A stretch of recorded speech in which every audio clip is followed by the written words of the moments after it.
Psalmin 30. Σελίδα 525, με τη χάρη του Χριστού μας, είναι ο ψαλμός του Δαβίδ, ο 30, ο ψαλμός Λάμπα. Psalmi 30. 525 σελίδα, ψαλμός Λάμπα. Θέλω σε μεγαλύτερη Do të lëvdoj, o Zot, sepse ti më ngritë lartë, dhe nuk i lejove armiqtë e mi të tallen me mua. O Zot, Perëndia im, unë të kam klithur ty dhe ti më ke shëruar. O Zot, ti e ke nxjerrë shpirtin tim jashtë sheolit, më ke mbajtur gjallë që të mos zbrisja në grop. I këndoni lavde Zotit ju shejtënor të ti dhe kremtoni shejtëninë e ti, sepse zemrimi im mban vetëm një qast, përmirësia e ti mban një jetë të tërë. Të qarat mund të vazhdojnë një natë, por në mëngjes shpërthen një brit më gëzimi. Kur kisha bollek thoja, unë nuk do të prekem kurr. O Zot, për hirin tënd e kishe forcësuar malin tim. Ti e fshehe fytyrën tënde dhe unë mbeta i trembur. Të këllthita ty, o Zot, ju luta fort Zotit, duke thënë, çfarë do bie do të kesh nga gjaku im, po të jetë se zbres në grop. A mundet pluhuri të kremtoj, a mundet ai të shpall të vërtetën tënde? Dëgjoj, o Zot, dhe ki mëshirë për mua, o Zot, bëhu ti ndihma ime. Ti e ke kthyer vajtimin tim në valle, ma ke hequr grethoren dhe me ke mbushur me gëzim, me qëllim që shpirti im të mund të këndoj lavdi pa pushim. O Zot, Perëndia im, unë do të kremtoj për jetë. Amen. Ky psalm thot në fillim në përurimin e shtëpisë të Davidit. Na e thot në Samuelin 2, banoi Samueli në kështjell dhe quajti atë vend qyteti Davidit. Pasi mbaruan luftrat që kishte me Saulin, Zoti e çliroi Davidin, e lartësoi, i dhuroi atë ku kishte. Ja tha Zoti që nga fillimi, kur e kishte vajosur Samueli në shtëpinë e Isait, se ti do t'jesh i vajosur i Zotit, Davidi ishte i ri në moshë, por erdhi ora ku Perëndia veproi, sepse Perëndia është besnik, është i vërtet. Nuk mund të mohoj fjalën e tij, premtimet që ka dhënë, dhe Davidi e bën izraelitët mbret dhe banoi. Thot, banova në kështjell dhe e quajte atë vend qytet të Davidit, dhe Davidi ndërtoi rreth e qark ndërtesa dhe përparoi Davidi duke u madhëruar, dhe Zoti i plotfuqishëm ishte me te. Dhe dërgoi Hirami, mbreti i Tirës, disa përfaqësues dhe dërgoi për të ndërtuar një shtëpi Davidit materiale për ndërtimin, dru, kedri. Hirami, mbret i Tiros, i dërgoi. Hirami i dërgoi, Zoti i dërgoi. Perëndia e përdori Hiramin. Dhe sikur se Zoti i dha atij mbretërinë e Davidit dhe madhërohej, sikur thot fjala e Perëndisë, mbretëria, Zoti i plotfuqishëm thot ishte me te, dhe kur Zoti Perëndi është me ty, përse të kesh frikë? Kur Zoti është me mua, për kujt ti friksohem? Nëse Zoti është me ne, e vetmi jon ankth dhe frika e shejt është kur Zoti nuk është me ne. Kjo është frika jon. Dhe Zoti nuk është me ne kur ne nuk jemi dhe nuk ecim në urdhërimet e tij. Dhe kështu dërgoi dru kedri, druvar, marangoz dhe ndërtuan shtëpinë. Dhe sikur se është e shkruar në ligjin e përtrir dhe tjetër kund, bëhet përurimi i shtëpisë të Davidit. Në çdo shtëpi pra bëhet një përurim.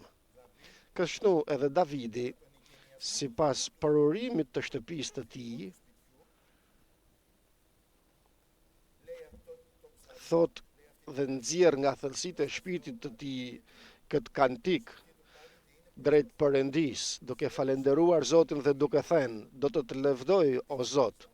Përse David të lavdërosh Zotin? Përse? Sepse më lartësove, se ndërsa isha në thellësitë e mëkatit, ndërsa isha në thellësitë e humbjes, ti erdhe, më more dhe vure këmbën time ku?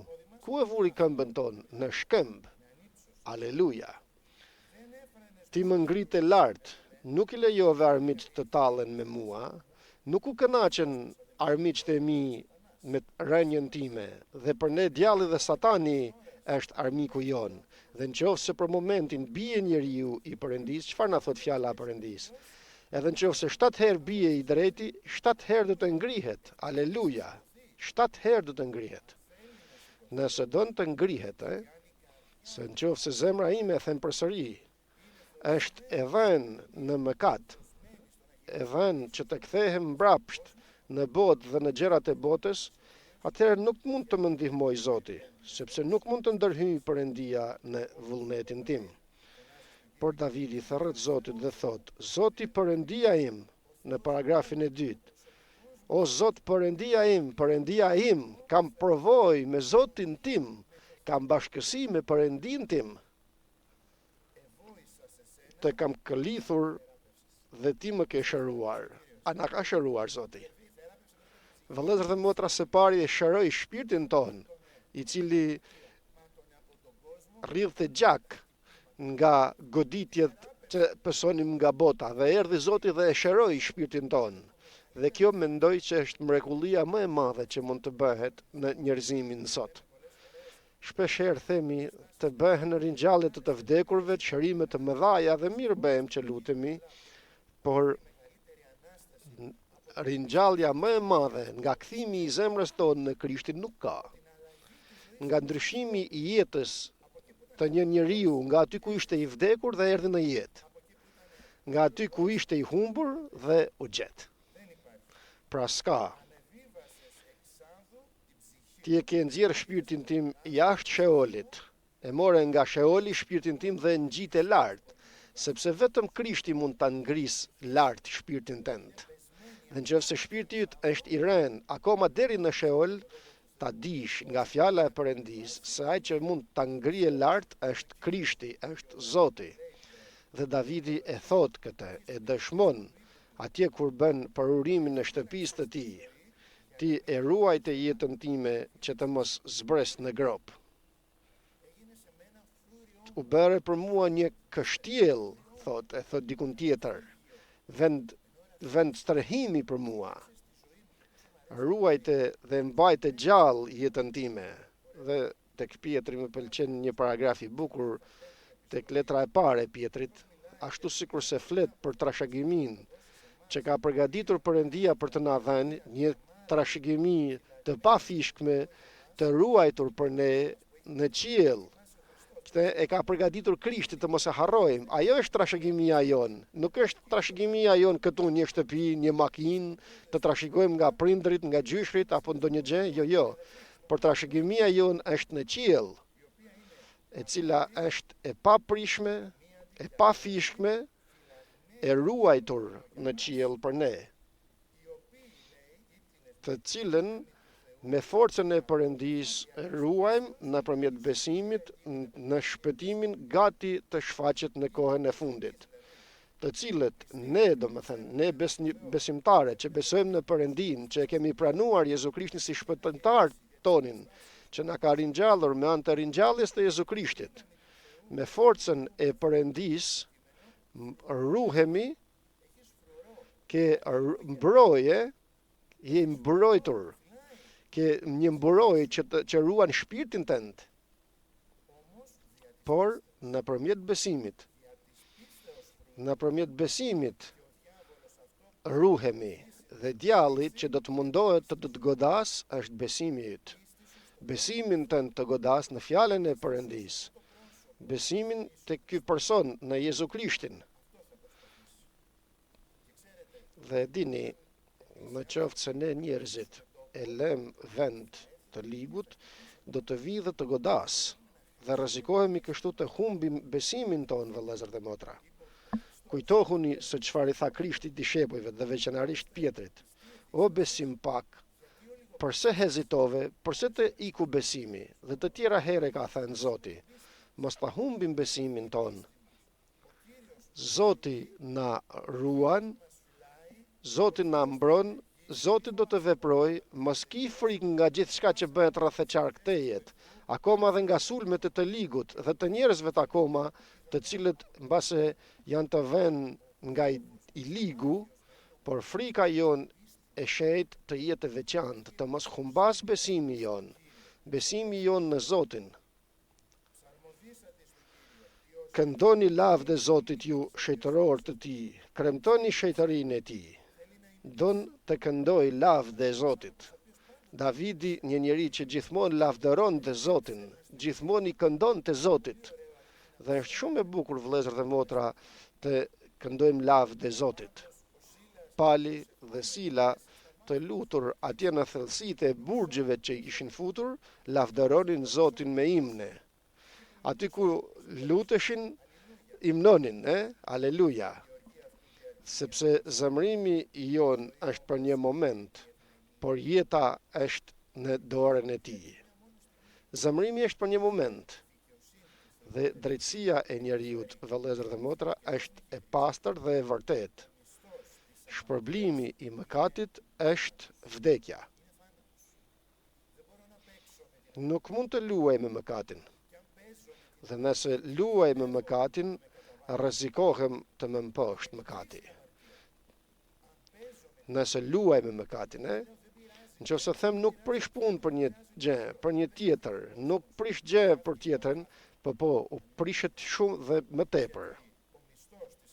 Sepse shpërblimi i mëkatit, e them përsëri, është vdekja, por kur njeriu mëkaton, pra kthehet tek krijuesi dhe atëherë është jetë në mirësinë e tij. Dhe ky është hiri shpëtues i Perëndis, i cili na mëson të mohojmë lakmitë e kësaj bote dhe dëshirat e botës. Këtë duhet pra t'i mohojmë këto, sikur se marrim mësim nga ky hir, kaq hir të madh bëri Perëndia që na i fali mëkatet. Por kjo nuk do të thotë se unë do të qëndroj në mëkatin tim. Por hiri që bëri në jetën tënde dhe në të timën, na mëson që të mohojmë tani me, t'i themi jo mëkatit, të mohojmë paudhësinë. E shifni se ç'bëhet në botë, se si paudhësia i ka mbush njerëzit, rinin për jashta, të rinjt edhe më të mëdhenjt akoma, aq më tepër të rinin, paudhësia që bëjnë. Dhe lakmit e botës. Ti mohojmë këto. Këto janë për ne, vëllezër dhe motra. Ne duhet t'i bëjmë këto gjëra, që ta mohojmë vullnetin e botës në ne.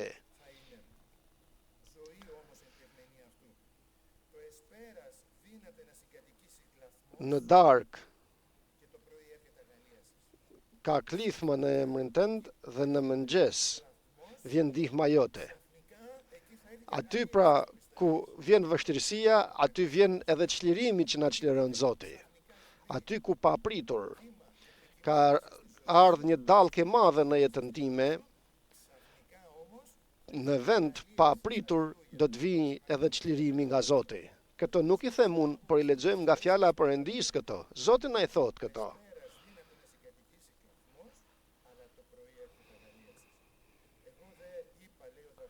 Thot Davidi, në bollekun tim, thoja, nuk do të prekem kur, nuk do të prishem kur. Për hirin tënd e kishe forcuar malin tim, thot. Por aty ku thash se s'do të prishem, s'do të bije kur, ti pa pritur e fshehe fytyrën tënde ndaj mejet dhe unë tremba. Pra kur se shohim fytyrën e Zotit, a trembemi?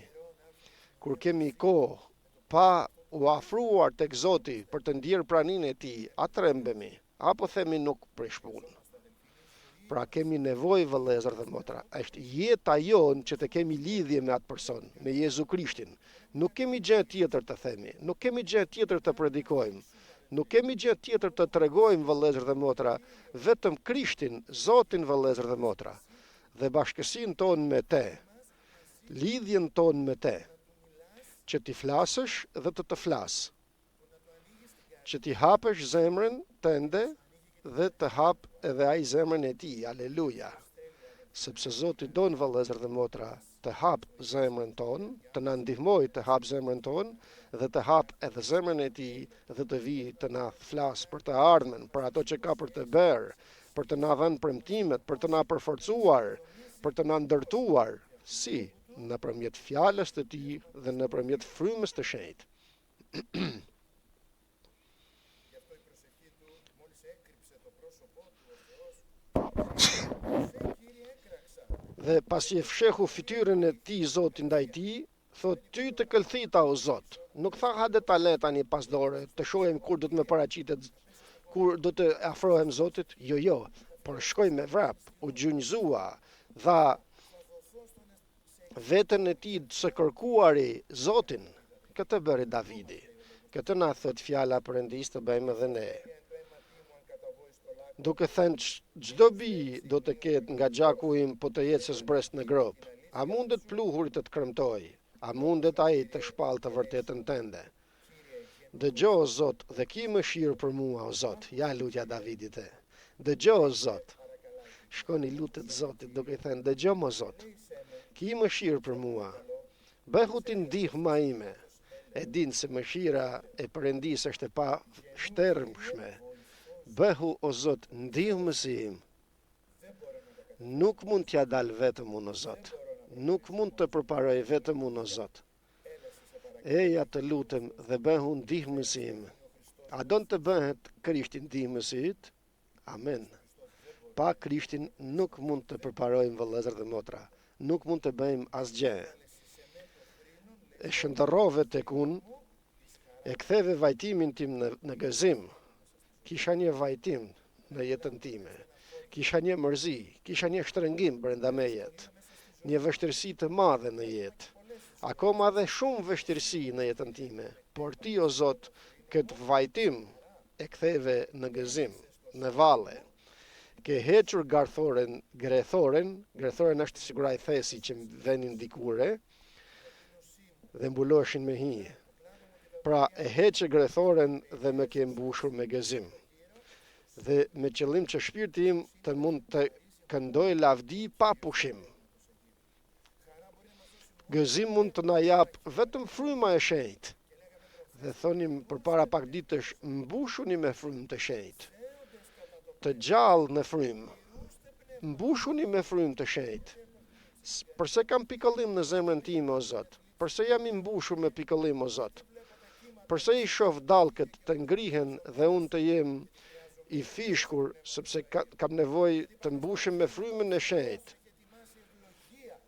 Sepse Zoti ka përgatitur bekim të ecim mbi dallkët, të jap gëzim, ma në pikëllimin tim, në lotët e mi, po.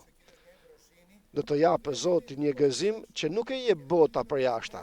Dhe nuk e japin as shqetësimet e kësaj bote, as dëshirat e kësaj bote dhe as një njeri apo gjendje jashtë në botë nuk mund ta jap përveç Jezu Krishtit Zotit. Që të këndoj lavde pa pushim, o Zot Perëndia im, o do të kremtoj për jetë. Dhe ne i themi amen fjalës të Zotit.